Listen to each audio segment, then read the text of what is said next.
दयाल के खिलाफ एक और रेप केस दर्ज हुआ है। यश दयाल पर 1 महीने में दूसरी बार ये रेप की एफआईआर है। गाजियाबाद के बाद अब जयपुर में भी पॉक्सो का केस दर्ज हुआ है। क्रिकेटर बनाने का झांसा देकर नाबालिग से रेप का आरोप सामने आया है। जयपुर में एक लड़की ने यश दयाल पर एफआईआर कराई है। इसी महीने गाजियाबाद की एक लड़की यहां पर पहले ही एफआईआर दर्ज करा चुकी है। 8 जुलाई को गाजियाबाद की लड़की ने भी रेप के आरोप लगाए थे।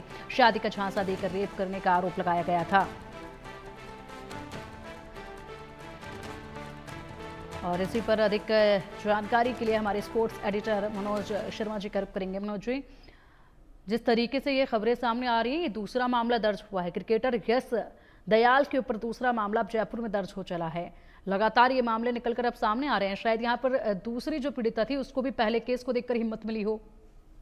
देखिए, पहला केस जो हुआ था वो गाजियाबाद के इंदिरापुरम थाने में दर्ज हुआ था, वहाँ मामला दूसरा था। लेकिन यहाँ पर मामला ये है कि आप क्रिकेट करियर को लेकर झांसा दिया गया था कि आपको जो है एक अच्छा क्रिकेटर बनाएंगे। जाहिर सी बात है कि वो महिला भी उभरती हुई क्रिकेटर रही होगी, क्योंकि आईपीएल के दौरान जब राजस्थान रॉयल्स के खिलाफ खेलने के लिए वो लोग गए थे, आरसीबी की टीम, क्योंकि आरसीबी की विनिंग टीम के वो सदस्य रहे हैं, तो उसमें जो पीड़िता है उसने ये आरोप लगाया है कि 2 साल से ज़्यादा तक उन्होंने उनका रेप किया है।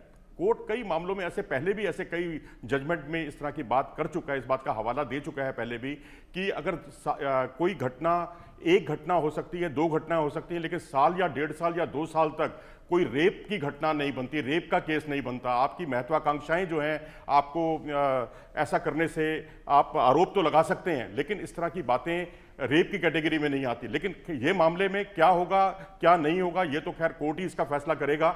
लेकिन पास्को का मामला, वो भी जो है वो महिला जो है जुवेनाइल नहीं थी, लेकिन उसने कहा कि जब पहली बार वो उसके संपर्क में आए थे तब वो जुवेनाइल मतलब छोटी उम्र की थी। तो ये पास्को का केस बनता है। तो ये पास्को का केस बनता है या नहीं बनता, क्योंकि अब केस दर्ज हो गया है तो इसका मतलब है कि अब इस पर कार्रवाई होगी और आगे घटनाक्रम के बारे में पता चलेगा।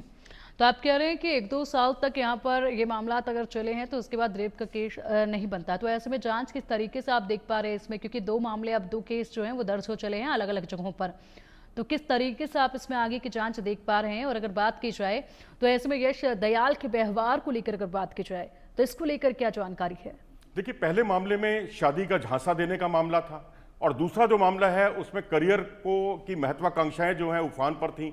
2 मामले हैं, लेकिन अब क्या दोनों घटनाओं का आपस में क्या लिंक है, क्या उनको फंसाया गया है, क्या वो वाकई इस तरह के कल्प्रिट हैं, ये कोर्ट में मामला है, कोर्ट इसका तय करेगी। लेकिन इस तरह की मामले बार बार जो है यश दयाल पर ही उंगली क्यों उठ रही है, ये भी एक सवालिया निशान है। तो यहाँ तो ये है कि हम तो एक क्रिकेटर के तौर पर ही कह सकते हैं कि वो एक आरसीबी के जो है विनिंग टीम के सदस्य थे, फास्ट बॉलर थे, इंडियन टीम में मौका मिला उन्हें, लेकिन प्लेइंग 11 में उन्हें मौका नहीं मिला। बॉर्डर गावस्कर ट्रॉफी में भी वो चुने गए थे। एक प्रतिभाशाली होनहार खिलाड़ी हैं वो। ठीक है, फिलहाल देखना ये होगा मनोज जी कि आगे इस पूरे मामले में कार्रवाई जो है वो किस तरीके से होती है। लेकिन यहाँ पर इस वक्त इस तरीके से यश दयाल को लेकर जो खबरें सामने आ रही हैं वाकई में चिंतित कर देने वाली खबरें हैं। फिलहाल बढ़ते हैं आगे और अब बात कर लेते हैं टेस्ट क्रिकेट मैचेस के।